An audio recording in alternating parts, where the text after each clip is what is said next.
During a routine visit in 1948, the county assessor was shown the cellar. The children's shoes were stored there, arranged neatly by size. He counted 23 pairs. The ledger for that spring recorded 11 residents. Mrs. Venable smiled and said some women brought more with them than others. Before we dive into the story, what's the darkest case you've ever heard or experienced? Write it in the comments. Let's compare notes. Also, tell us where you're watching from today, and what time is it right now. We're building a community of truth seekers who aren't afraid of the dark. Now, let's continue with the story. Emma Harwell stepped from the carriage on a cold morning in March of 1901, her traveling case clutched against her chest. The rest home stood 3 stories tall, its windows reflecting nothing but gray sky. Her husband had arranged everything during the 2 weeks since their wedding, speaking in hushed tones with the physician who recommended the facility. She was 19 years old and had been married for exactly 14 days. The building sat 5 miles from the nearest town, accessible only by a winding road that turned to mud whenever it rained. Mrs. Venable met her at the door, a woman of perhaps 50 with silver hair pinned severely back. Her smile revealed nothing. She took Emma's case without asking permission and gestured toward the entrance hall. Inside, the air smelled of camphor and something else Emma couldn't identify. A younger woman in a gray dress stood at the base of the stairs, her eyes fixed on the floor.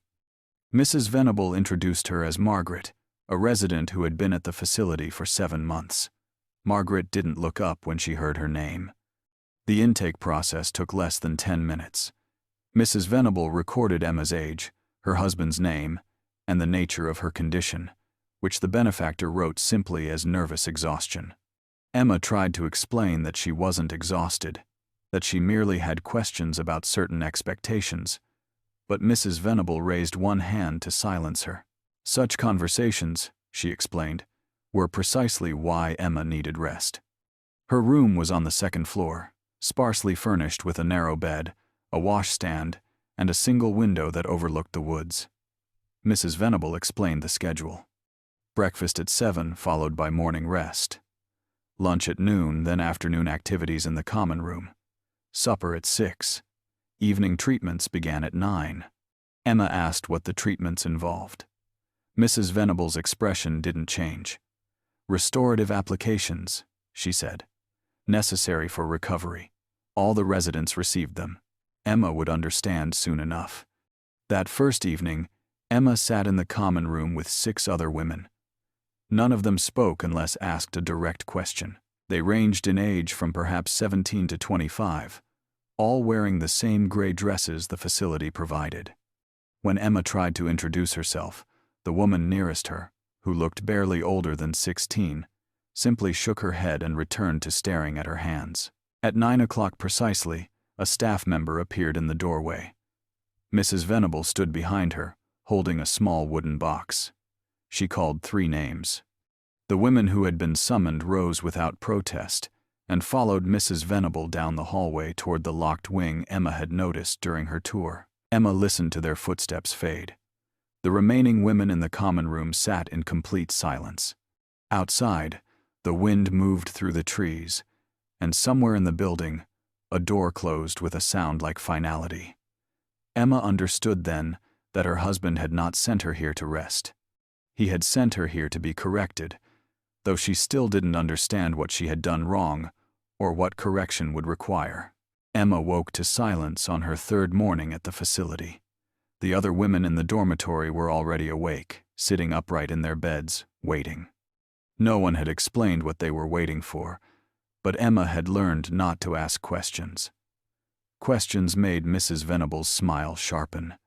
The first treatment had come on her 2nd night. A staff member had brought her a cup of tea with her evening meal, insisting she drink it all. The liquid tasted bitter beneath the honey. Within an hour, Emma's thoughts had turned slow and distant, as if her mind were separating from her body. She remembered being led down the hallway. She remembered the room with its single examination table and the smell of carbolic acid. She remembered Mrs. Venable's voice, calm and clinical, explaining that this was vital restoration therapy. that exhaustion in young women stemmed from a depletion of natural generative forces, that the treatment would replenish what marriage had failed to provide. What happened next existed only in fragments. Awareness came and went, like a candle flickering in wind. There were hands, though she couldn't say whose. There was discomfort that her sedated state made bearable, but couldn't eliminate entirely. There was Mrs. Venable's voice, always present, giving instructions Emma couldn't quite hear. She woke in her own bed the next morning with no clear memory of returning there. Her body ached in ways she couldn't articulate. The staff member who brought breakfast told her not to discuss the treatment with the other residents. Such conversations would only upset those who were still adjusting to the facility's methods. Now, 5 days into her stay, Emma understood the pattern. 3 women each night, selected in rotation. The sedative tea at supper, the walk to the treatment room. The fragments of awareness followed by morning silence. Mrs. Venable kept meticulous records in a leather-bound ledger she carried everywhere, making notations after each session.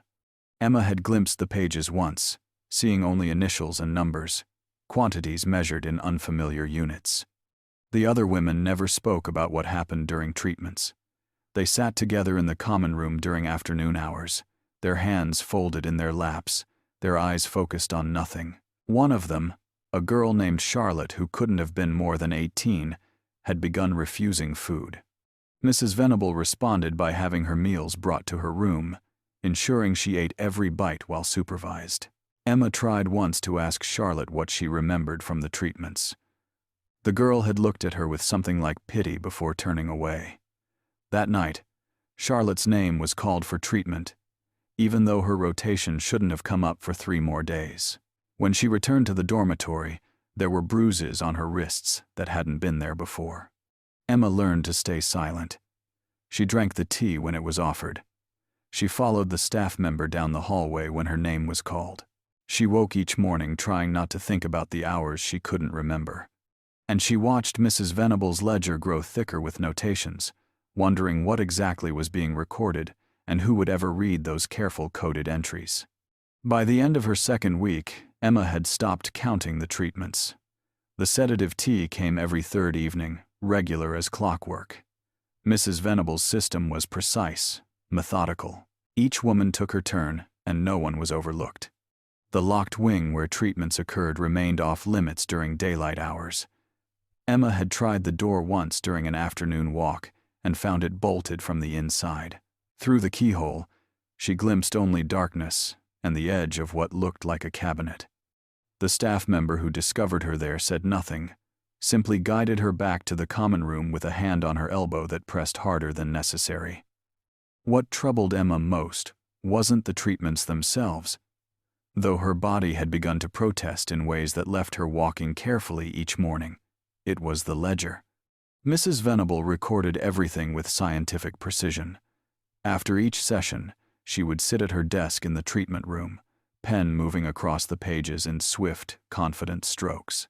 Emma had managed to see more of it one night when the sedative hadn't worked quite as strongly as usual. The entries were coded, initials instead of names, quantities measured in units Emma didn't recognize, symbols that repeated across multiple pages, small marks that looked almost like chemical notations. But there were no actual compounds listed, no medicines, no substances that could be verified or questioned, just the initials, the quantities, and those strange repeating symbols. On Emma's 16th day at the facility, a new resident arrived. Her name was Ruth, and she was 21 years old. Sent by her father after what he called inappropriate behavior with a neighboring farmhand. She still had hope in her eyes, still believed the rest home would help her recover from what her family had diagnosed as hysteria. Emma wanted to warn her, but didn't know what to say. How could she explain treatments she couldn't fully remember? How could she describe violations that left no visible marks? The sedatives ensured that memory remained fractured, that certainty became impossible. Ruth received her first treatment on her 3rd night. Emma heard her crying afterward in the dormitory, soft sounds muffled by a pillow. By morning, Ruth had stopped crying. By her 2nd week, She had stopped speaking unless directly addressed. The transformation was efficient and absolute. Mrs. Venables seemed pleased with Ruth's progress.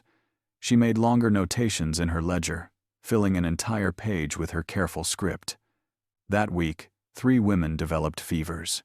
The attending physician, a man who visited twice monthly and never stayed longer than an hour, prescribed bed rest and cold compresses. He didn't examine them beyond taking their temperatures. He didn't ask why their discomfort seemed concentrated in specific areas.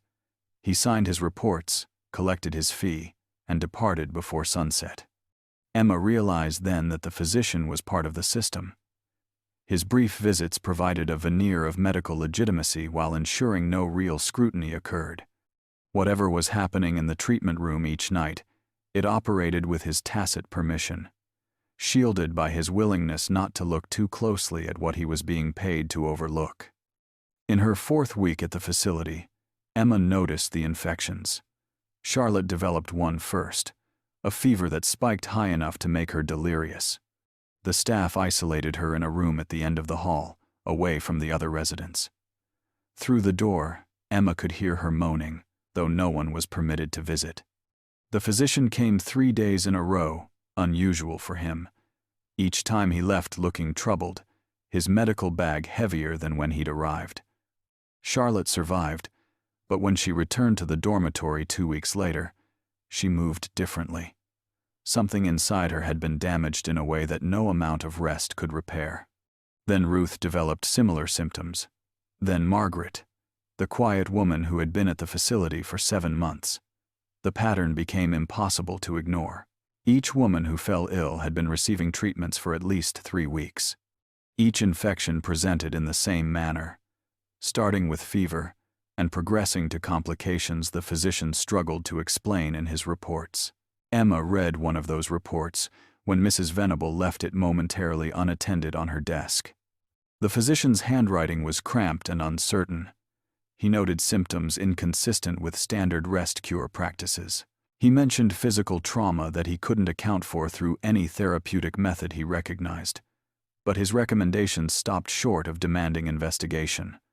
Instead, he prescribed antibiotics and suggested more careful hygiene protocols during treatments. The phrase "during treatment" struck Emma as deliberately vague. The physician knew something was wrong. He simply chose not to name it directly. One morning, Emma discovered bruising on her own body that she couldn't remember acquiring.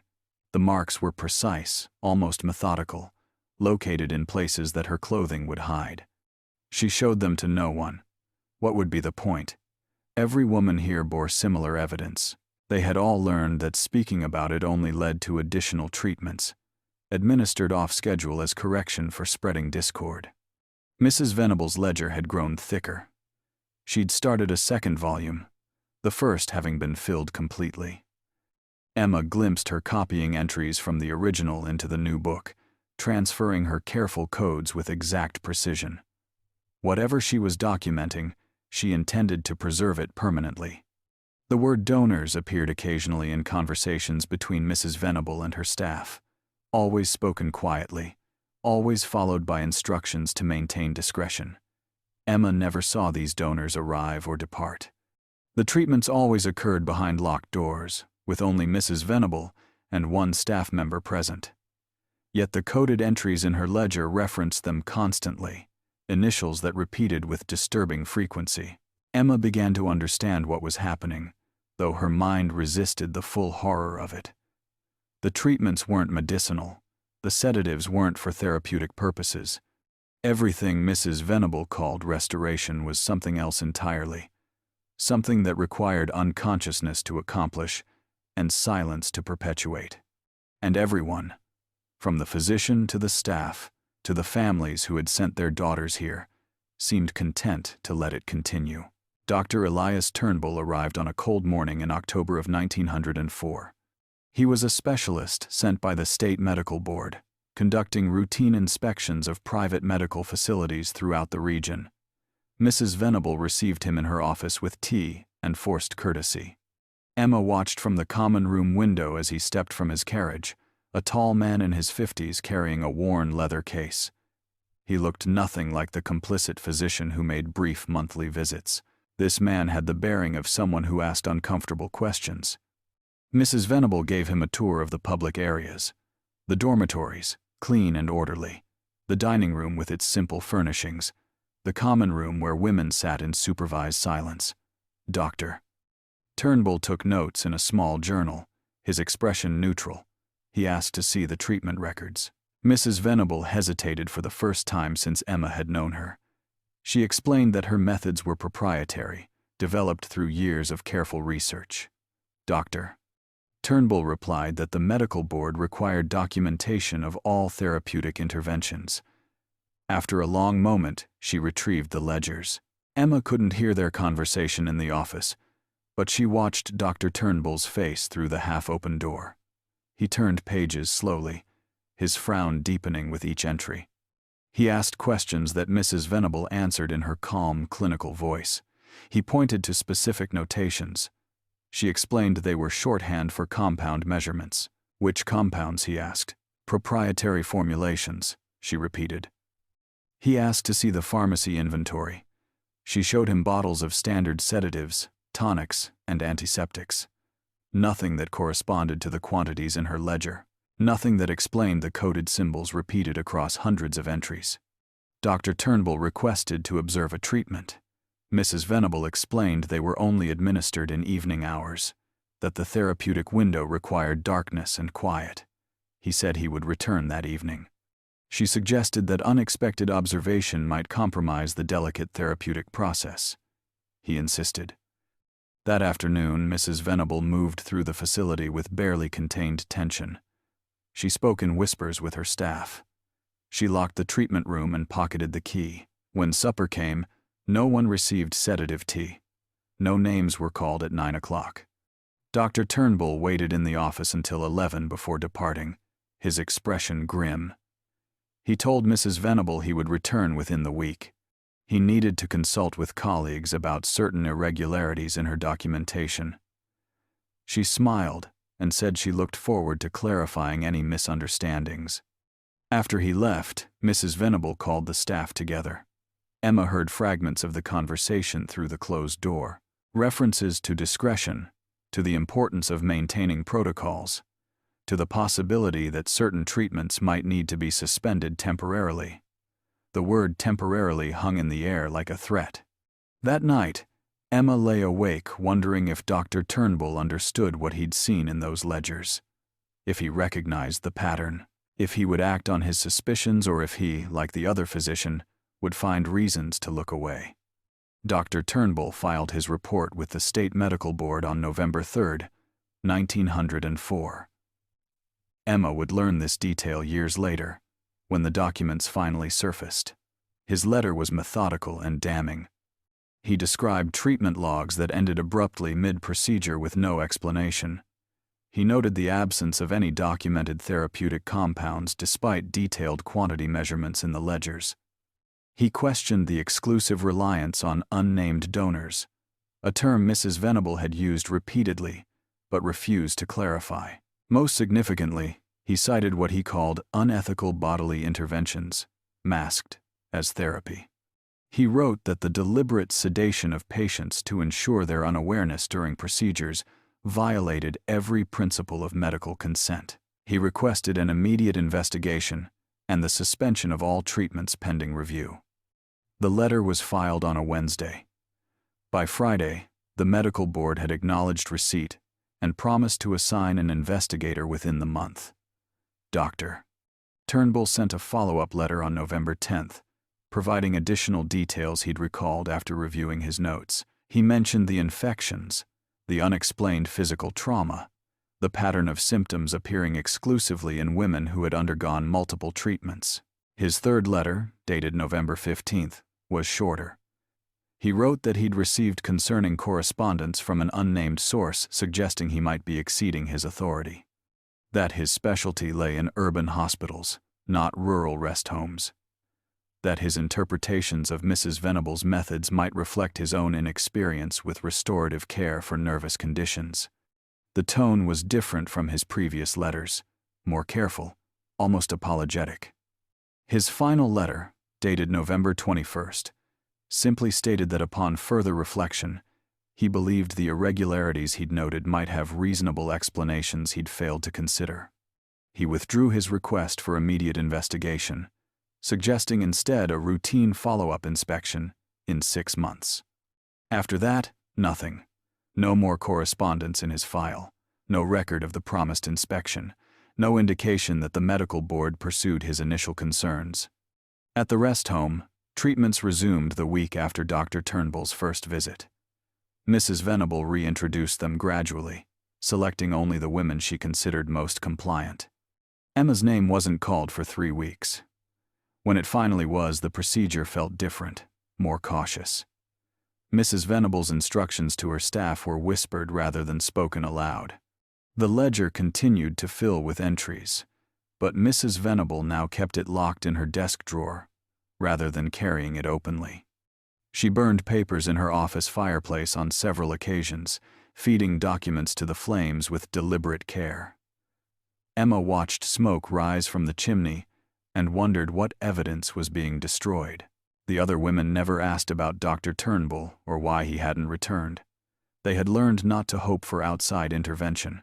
The system that had placed them here was the same system that would ignore their suffering. Authority and complicity were inseparable. By December, it was as if Dr. Turnbull's visit had never happened.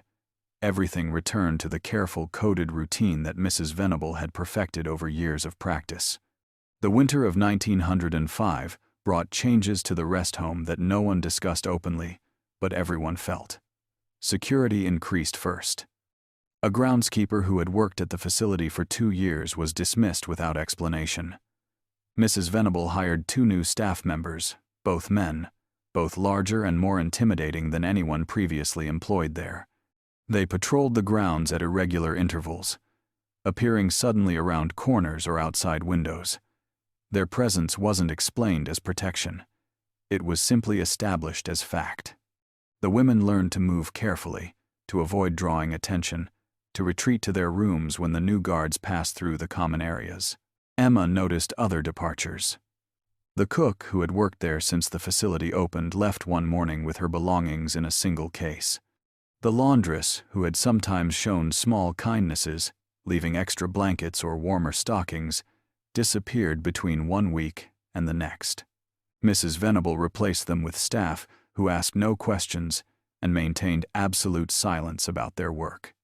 The women who remained were the ones who had always been complicit, or those too afraid to do anything else. A nurse named Mrs. Gaines, severe and efficient, who prepared the sedative tea each evening without meeting anyone's eyes. A staff member called simply Judith, who escorted women to treatments and returned them to their rooms afterward, her face expressionless throughout. Emma understood that Mrs. Venable was eliminating anyone who might have sympathized with Dr. Turnbull's concerns, anyone who might provide testimony if questions were ever asked again. The facility was being transformed into a place where only true believers and the thoroughly intimidated remained. The treatments continued with renewed discretion. Mrs. Venable selected her subjects carefully now, focusing on women who had been there longest, who had already been broken into complete compliance.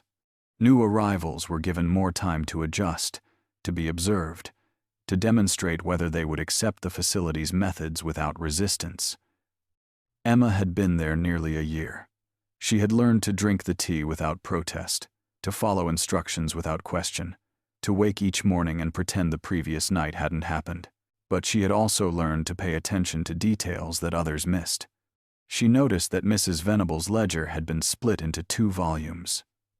One remained in the locked desk drawer, presumably the original with its comprehensive records. The other, newer and smaller, was kept in the treatment room itself. Emma glimpsed it once through a partially open door, the pages filled with abbreviated entries that seemed to reference only recent procedures. The implication was clear. Mrs. Venable was maintaining 2 sets of records, one complete and incriminating, hidden carefully, one sanitized and presentable, in case authorities ever demanded access again.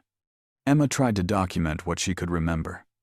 She hid small pieces of paper beneath her mattress, writing brief notes in pencil she'd taken from the common room. the dates of treatments, the names of women who had developed infections, the fragments of overheard conversations between Mrs. Venable and her staff. It was a futile gesture. Even if someone found her notes, what could they prove? She couldn't describe the treatments with certainty because the sedatives ensured she never fully remembered them. She couldn't name the donors because she'd never seen them arrive or depart. She couldn't even articulate exactly what was being done to her because the words for it existed in a medical and legal language she didn't possess. Ruth stopped eating again in January. Mrs. Venable had her meals brought to her room, supervised consumption restored. But Ruth had found a kind of resistance that couldn't be medicated away. She ate because she was forced to, but she stopped speaking entirely. Weeks passed without a single word from her. Charlotte, who had never fully recovered from her infection, spent most of her days in bed. The physician's monthly visits had become even briefer. He would check pulses, take temperatures, nod at whatever Mrs. Venable told him, and depart. Emma wondered what he told himself to make his complicity bearable. Perhaps he believed the women were genuinely hysterical, that whatever methods Mrs. Venable employed were necessary for their own good. Or perhaps he simply didn't care. Perhaps the fee he collected was sufficient compensation for whatever suspicions he might harbor. A new woman arrived in February, sent by her family after refusing an arranged marriage. Her name was Adelaide, and she was 23 years old, older than most residents. She asked questions immediately. Why were the treatment rooms locked? What compounds were used in the therapies? Why did the other women seem so subdued? Mrs. Venable answered with her usual clinical patience. The treatments were delicate and required privacy. The compounds were proprietary formulations. The other women were recovering from serious nervous conditions and needed quiet for their restoration. Adelaide wasn't satisfied. She demanded to see credentials, to speak with the medical board, to contact her family. Mrs. Venable smiled and explained that such agitation was precisely why Adelaide needed treatment. Her first session was scheduled for that very evening. Emma wanted to warn her, but didn't know how. What could she say that wouldn't sound like the ravings of a hysteric? That the treatments were violations disguised as therapy. That the sedatives were used to ensure compliance rather than comfort. That everything Mrs. Venable called restoration was actually something much darker. Adelaide received her first treatment that night. Emma heard her crying afterward, the sound muffled but unmistakable. By morning, Adelaide had stopped asking questions. By the end of her first week, she had stopped speaking unless directly addressed. The transformation was swift and absolute, refined through years of practice. Emma realized then that Mrs. Venable had perfected her system. She knew exactly how much sedative to administer for maximum compliance without visible overdose. She knew which procedures would break resistance most effectively. She knew how to select staff who would maintain silence and eliminate those who wouldn't. She knew how to document her work in codes that would seem medical and legitimate to cursory inspection while hiding the true nature of what she was doing. And she knew that the women she treated had nowhere to turn. Their families had sent them here, diagnosing them as hysterical or disobedient or inappropriately willful. Society had determined that whatever methods were employed to correct them were justified by the goal of making them properly compliant wives and daughters. Even if someone listened to their complaints, those complaints would be dismissed as symptoms of the very conditions they were being treated for. The system was perfectly circular, perfectly protected. In March, Mrs. Venable began conducting treatments during afternoon hours in addition to evening sessions. The new schedule allowed her to see more women more frequently. Emma's treatments increased from every third night to twice weekly. The sedatives grew stronger, ensuring even deeper unconsciousness. Emma's body began to break down in ways that couldn't be hidden. She developed pain that made walking difficult. She experienced bleeding between her monthly cycles. She woke some mornings feeling as if she'd been struck repeatedly, though there were no visible bruises. Mrs. Gaines, the nurse who prepared the sedative tea, caught Emma one morning as she struggled to stand from her bed. For just a moment, Something like sympathy crossed the woman's face. Then it vanished, replaced by the usual blank efficiency. She helped Emma to her feet and said nothing about what she'd observed. Emma understood that even those who felt sympathy had learned to suppress it. Compassion was dangerous in a place like this. It invited questions that couldn't be answered without implicating oneself in what was happening.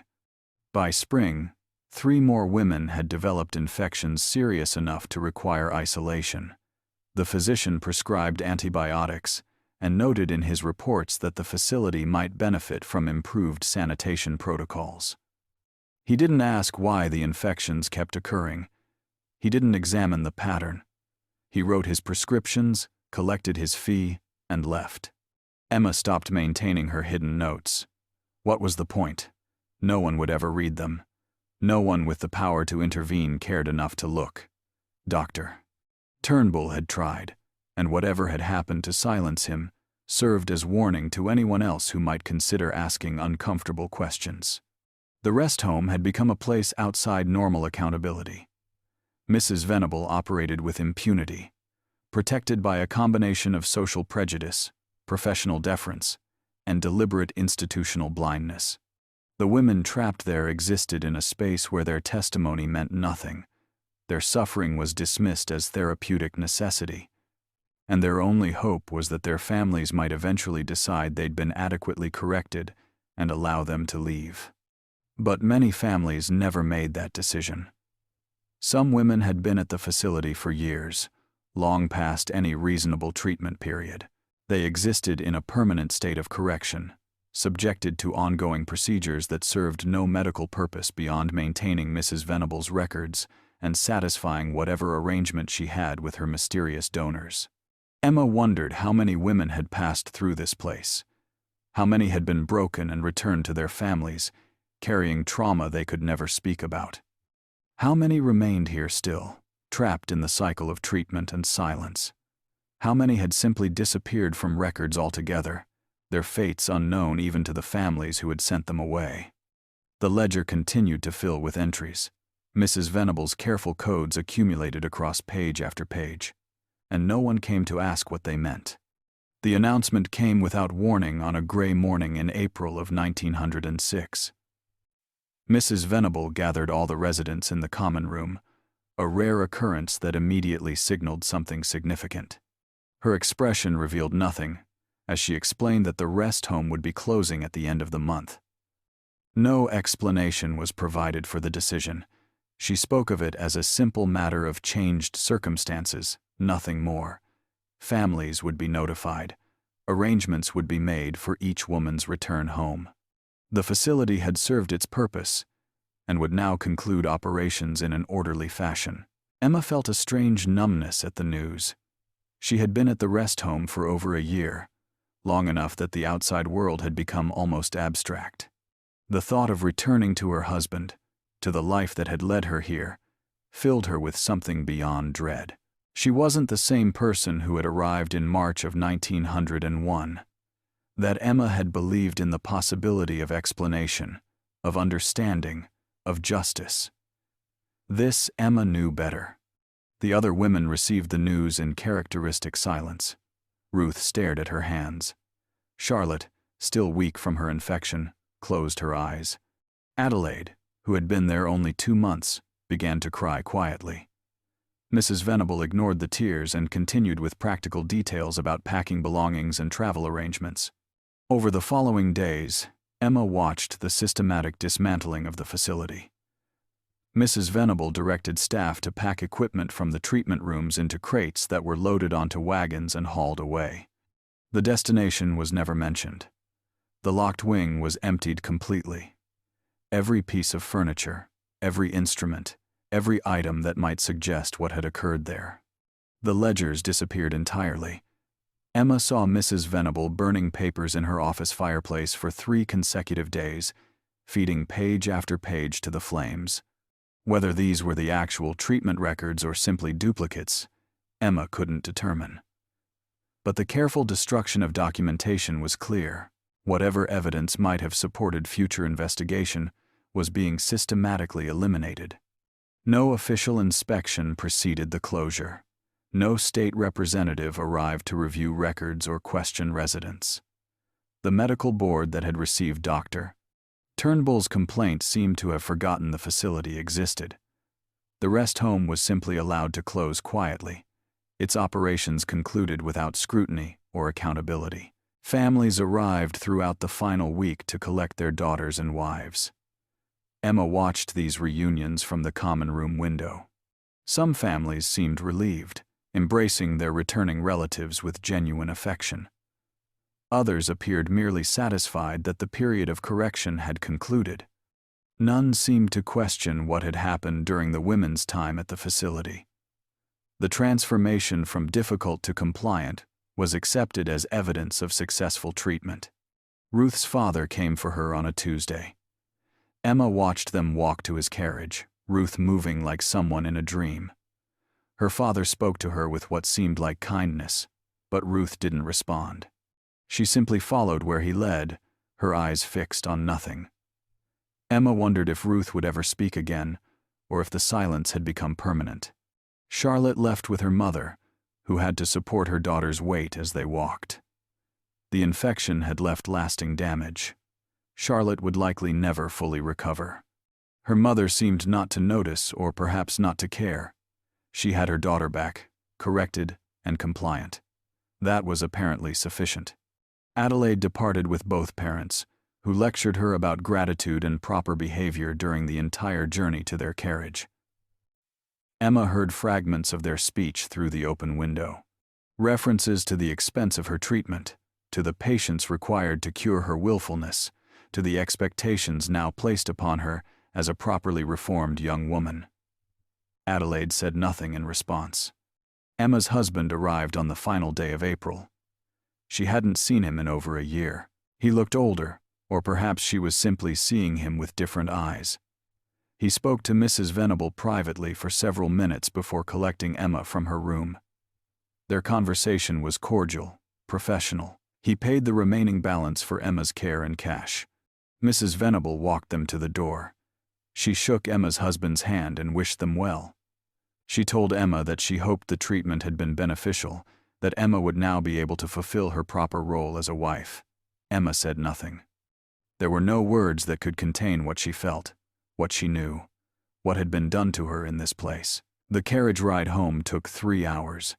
Emma's husband tried to make conversation at first, asking about her health, about the treatments, about whether she felt restored. Emma gave brief, non-committal answers. Eventually, he stopped asking. They completed the journey in silence. The house looked exactly as she remembered it. Nothing had changed in the physical world during her absence, but Emma had changed in ways that couldn't be measured or seen. She moved through the familiar rooms like a stranger, touching furniture that felt foreign, seeing spaces that held no comfort. That first night, her husband approached her with expectations she had somehow known would come. Emma didn't resist. Resistance had been trained out of her over a year of sedatives and violations. She simply endured, her mind separating from her body the way it had learned to do during treatments. When it was over, she lay awake until dawn, staring at the ceiling, feeling nothing. The weeks that followed established a new pattern. Emma performed her duties as a wife with mechanical efficiency. She cooked meals, maintained the house, submitted to her husband's demands without protest. To anyone observing from outside, she appeared to be exactly what the rest home had promised to create. A properly compliant woman, her willfulness cured, her independence eliminated. But inside, Emma was planning. Not escape, because where would she go? Not revenge, because against whom could she act? Simply documentation. She began to write down everything she remembered, knowing even as she did so that it might never matter. She recorded dates, names, details of treatments to the extent that sedated memory allowed. She wrote about the infections, about the other women, about Mrs. Venable's ledgers, and Dr. Turnbull's failed investigation. She hid these writings in places her husband would never think to look. Between pages of books she knew he'd never read, beneath loose floorboards in the attic, in the lining of winter coats stored for the season. She didn't know why she was creating this record, only that she needed it to exist. Someone had to remember what happened. Someone had to preserve the truth, even if that truth would never be acknowledged. Emma learned through occasional gossip that other women from the rest home were experiencing similar struggles. Ruth had been sent to another institution after refusing to speak for months following her return home. Charlotte had died from complications related to her infection less than a year after leaving the facility. Adelaide had attempted to tell her family about the treatments and been dismissed as continuing to suffer from hysteria. The rest home itself had vanished completely. The building stood empty for several months before being sold to a private buyer who converted it into a boarding house. All traces of its previous use were removed. The treatment rooms were renovated into regular bedrooms. The locked wing was opened and made ordinary. It was as if the facility had never existed. Mrs. Venable disappeared from the area entirely. Emma heard rumors that she had relocated to another state, possibly opening a new rest home under a different name. The ledgers she had maintained so carefully were never found. If they existed somewhere, they remained hidden, their coded entries protecting Mrs. Venable from accountability. Dr. Turnbull's fate remained unknown. Emma tried to find information about him but discovered only that he had left his position shortly after filing his report about the rest home. Some said he'd retired early. Others claimed he'd moved west for his health. No one seemed to know with certainty, and no one seemed to consider it particularly important. The women who had been treated at the facility were expected to simply continue with their lives as if nothing significant had happened. Their trauma was dismissed as the lingering effects of hysteria. Their physical damage was attributed to the nervous conditions they'd originally been sent to cure. Their silence was interpreted as evidence that the treatment had been successful. Emma existed in this strange aftermath for years. She maintained her household, bore the children her husband expected, performed the role of proper wife with the compliance that had been so thoroughly instilled in her. But she never stopped writing. She never stopped documenting. She never stopped preserving the truth about what had been done to her and the other women in that isolated facility. And she waited. For what, she didn't always know. For someone to ask the right questions, perhaps. For a moment when her testimony might finally matter. For justice that she suspected would never come. But at least the record would exist. At least somewhere, in hidden writings scattered throughout her house, the truth would be preserved, even if no one ever read it, even if it changed nothing. At least it would exist as evidence that what happened at the rest home was real, that the women who suffered there had been real, that the violations masked as therapy had actually occurred. It was a small resistance, perhaps the only resistance left to her. But Emma maintained it with the same methodical determination that Mrs. Venable had once applied to her treatments. The difference was that Emma's documentation served truth rather than concealment, and that, however small, felt like something. The researcher's name was Margaret Osborne, and she arrived at the county archives in the summer of 1973, nearly 7 decades after the rest home had closed. She was working on her dissertation about women's medical institutions in Appalachia, specifically examining the documented treatment of so-called nervous conditions in the late 19th and early 20th centuries. The county clerk seemed surprised anyone would want to examine records from that period. Most of the documents had been moved to the basement years ago, filed away in boxes that hadn't been opened in decades. He warned her that the records might be incomplete, that water damage and general neglect had taken their toll. Margaret assured him she was accustomed to working with fragmentary historical sources. The boxes contained exactly what she'd expected: intake records, financial ledgers, correspondence between institutions and families. She spent 3 days reviewing standard documentation before she found the first discrepancy. It was small, easily overlooked. An intake record for a woman named Emma Harwell, admitted to the rest home in March of 1901, but no corresponding discharge record. Margaret checked again, thinking she'd missed the document. Sometimes discharge records were filed separately or mislabeled, but she found nothing. Emma Harwell had entered the facility and, according to official documentation, had simply vanished. She began checking other names. Charlotte, admitted in 1898. No discharge record. Ruth, admitted in 1904. No discharge record. Adelaide, admitted in 1906. No discharge record. The pattern continued across dozens of files. Women entered the rest home throughout its 5 years of operation. Some had discharge records, noting their return to family custody with phrases like condition improved or treatment completed. But a significant number, perhaps as many as 30%, had no discharge documentation at all. They had simply disappeared from the official record. Margaret knew this could indicate poor record-keeping. Rural institutions in that period often maintained inadequate documentation, but something about the pattern troubled her. The missing discharge records weren't random. They clustered around specific time periods and seemed to correlate with length of stay. Women who had been at the facility for less than 3 months almost always had discharge records. Women who had stayed longer often didn't. She expanded her search to death certificates, thinking perhaps some women had died while in care and been buried in local cemeteries, but she found no death certificates corresponding to the missing women. No burial records, no obituaries in local newspapers. These women had simply ceased to exist in any official capacity. Margaret requested the rest home's internal records, hoping to find treatment logs or staff documentation that might explain the discrepancy. The clerk returned with disappointing news. No such records existed in the county archives. When the facility closed, its internal documents had presumably been taken by the owner or destroyed.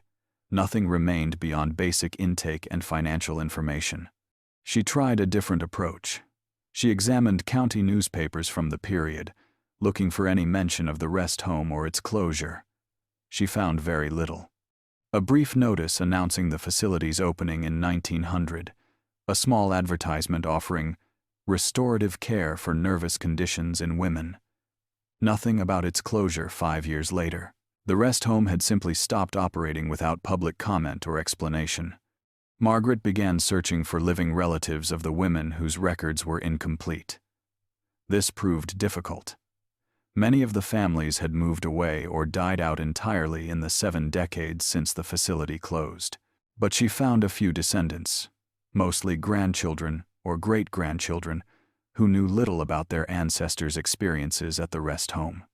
One woman, the granddaughter of Adelaide, remembered her grandmother speaking vaguely about a place she'd been sent as a young woman, a place she refused to name or describe in any detail. Adelaide had lived until 1968, but she had never discussed her time at the facility with anyone in the family. She had married, raised children, lived what appeared to be a normal life. But according to her granddaughter, she had never seemed quite present, never quite whole. Another descendant, a great-nephew of Charlotte, knew only that his great-aunt had died young from some kind of infection. The family had blamed the rest home, but had never pursued legal action. Medical malpractice suits were rare in that period, especially against institutions that treated women for nervous conditions. The family's frustration had simply dissipated into silence over generations. Margaret couldn't find any living relatives of Emma Harwell. The family line seemed to have ended or dispersed beyond her ability to trace. But she did find something else. A property record showing that Emma's husband had sold their house in 1951, 2 years after Emma's death. The new owners had purchased the contents along with the structure. One of those owners, now elderly, remembered finding hidden writings throughout the house during renovation. Papers tucked into unexpected places, written in a cramped, careful hand. She had kept some of them, thinking they might be historically interesting, though she'd never known who had written them or what to do with them. Margaret met with the woman in her home, a small house on the opposite side of the county. The documents were kept in a shoebox in a closet, yellowed with age, but still legible. As Margaret read them, she felt her understanding of the rest home transform completely. Emma Harwell had documented everything. the treatments she couldn't fully remember but knew had occurred, the sedatives administered to ensure compliance, the other women who had developed infections and trauma. Mrs. Venable's ledgers with their coded entries, Dr. Turnbull's attempted investigation and subsequent silence, the systematic elimination of evidence before the facility closed. The writings were fragmentary and sometimes repetitive, clearly composed over years by someone working with incomplete memories and profound trauma. But together, they painted a disturbing picture of what had happened at the rest home between 1901 and 1906. Margaret spent weeks verifying what details she could. She found Dr. Turnbull's letters to the medical board, filed away and apparently never acted upon. She found his last correspondence, the letter withdrawing his concerns, and noted how different its tone was from his earlier communications. She found records of staff changes at the rest home, confirming Emma's observations about the dismissal of workers who might have questioned Mrs. Venable's methods. She tried to locate Mrs. Venable's subsequent activities, but found the trail went cold after the rest home closed. There were hints she might have opened similar facilities under different names, but nothing Margaret could confirm definitively. The woman had vanished as thoroughly as her treatment records, leaving behind only questions and the testimony of women like Emma who had survived her care. The missing discharge records began to make terrible sense. These were women who had been kept at the facility beyond any reasonable treatment period. Women who had become permanent subjects of Mrs. Venable's procedures. Women whose families, for whatever reason, had either abandoned them or been told they required ongoing care. What happened to them remained unclear. Emma's writings mentioned women she'd known who simply disappeared from the dormitory, never seen again. Were they transferred to other institutions? Had they died from complications and been buried in unmarked graves? Had they been discharged informally, sent away without documentation? Margaret couldn't determine the answer from the available evidence. But the pattern itself was damning. Dozens of women entered the rest home and vanished from all official records. Treatment logs that Emma described as extensive and detailed had been destroyed or hidden. Mrs. Venable had operated with impunity, her methods shielded by social prejudice about women's hysteria and professional deference to medical authority, however dubiously claimed. Margaret tried to determine if any legal action could still be pursued. She consulted with attorneys who specialized in historical crimes. They were unanimous in their assessment. Too much time had passed. The principals were all deceased. The evidence, while suggestive, wasn't conclusive enough to prove specific crimes. The legal system that had failed to protect these women during their lives would continue to fail them in death. She published her findings in an academic journal in 1975. The article detailed the discrepancies in the records, presented Emma's testimony, and raised questions about accountability for historical medical abuses.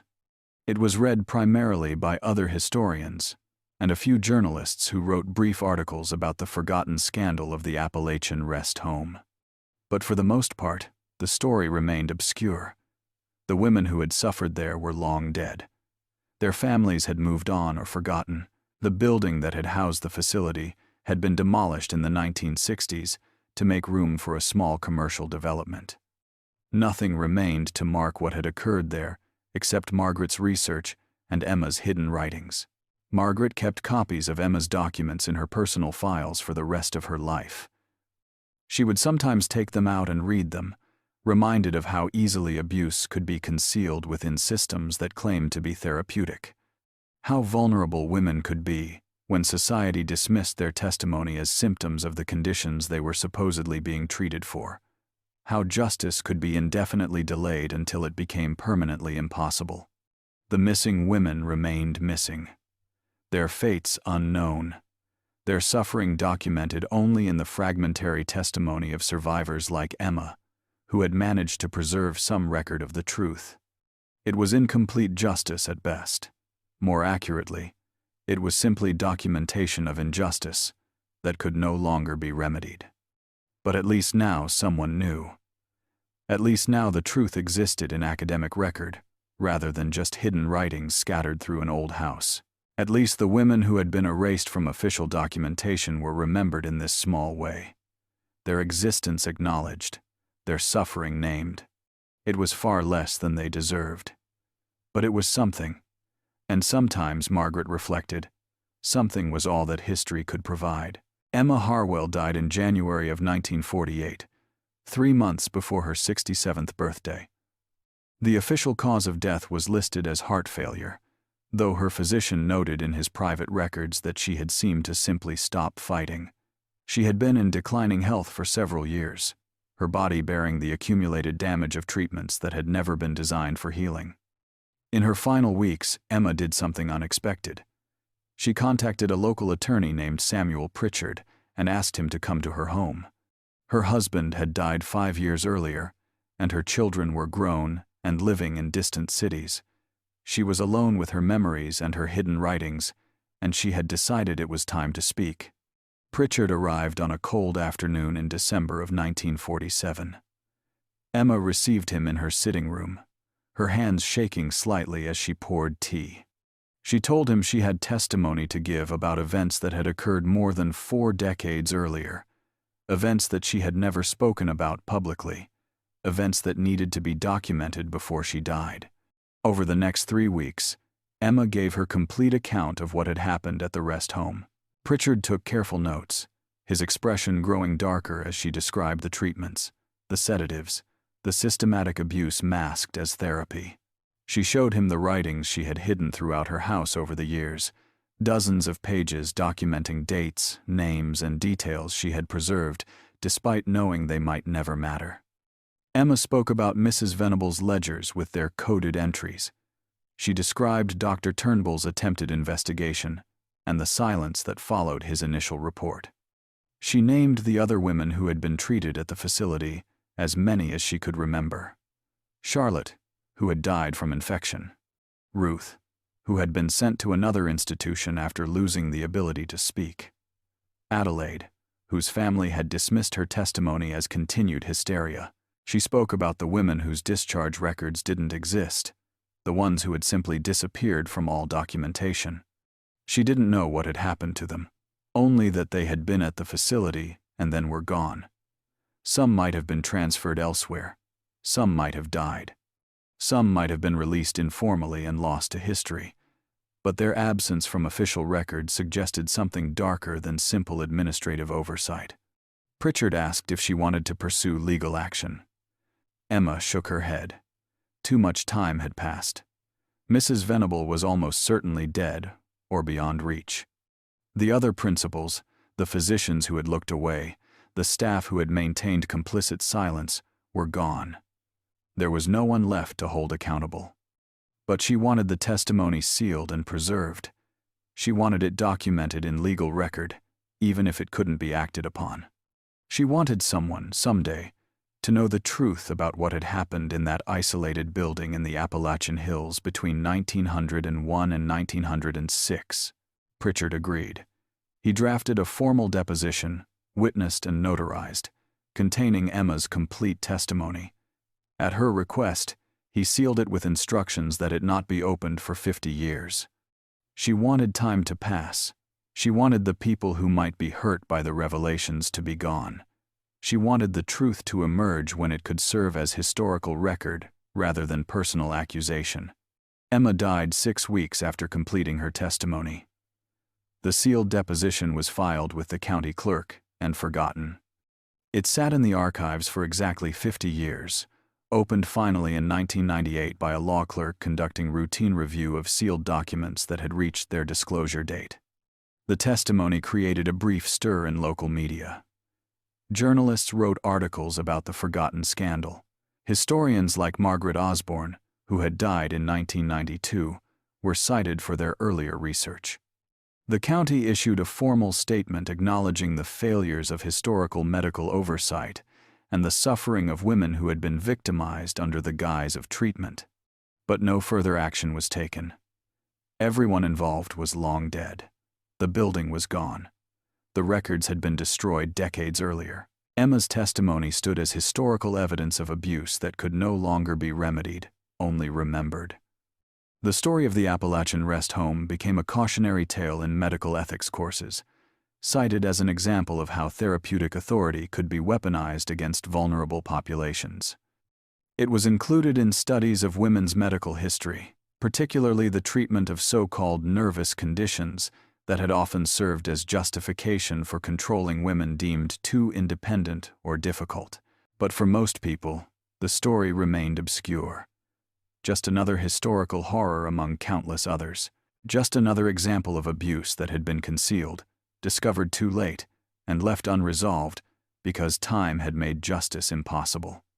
Emma's hidden writings were eventually donated to a university archive specializing in women's history.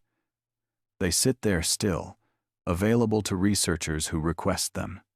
The pages are fragile now, the ink faded, but the words remain legible. Evidence of one woman's determination to document truth even when she knew it might never lead to accountability. The rest home itself left almost no physical trace. The land where it stood was developed and redeveloped over decades. Nothing marks the location. No memorial acknowledges what occurred there. People live and work on that ground with no knowledge of its history. But the women who suffered there are remembered in archives and academic papers. Their names are preserved in Emma's writings and Margaret Osborne's research. Their testimony, fragmentary and incomplete as it is, stands as evidence that they existed, that what happened to them was real, that the system that should have protected them instead enabled their abuse. It's inadequate justice. It's merely documentation of injustice.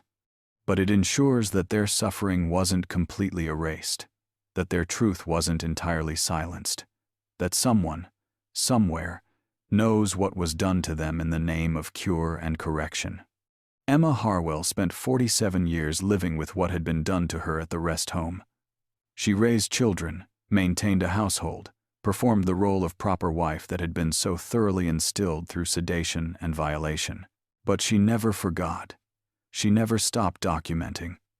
And in the end, she made sure her testimony would survive her. It's a small resistance against the erasure that powerful institutions can accomplish. But sometimes small resistance is all that's possible. Sometimes documentation is the only justice available. Sometimes remembering is the only accountability that can be achieved. The women of the Appalachian rest home deserved better. They deserved protection, justice, and recognition in their own lifetimes.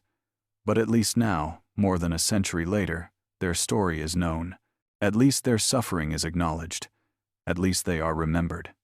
And that, however insufficient, is something. If this story disturbed you, good, it should. These patterns of abuse, concealment, and institutional failure didn't end in 1906. They continue in different forms, hidden behind different kinds of authority. The only defense is awareness, documentation, and the refusal to look away when systems claim to be helping people they're actually harming. Hit that like button if you believe truth matters more than comfort. Subscribe if you want more stories that refuse to let history's victims be forgotten. Because remembering isn't just about the past. It's about recognizing these patterns when they appear in the present and having the courage to name them before another century passes.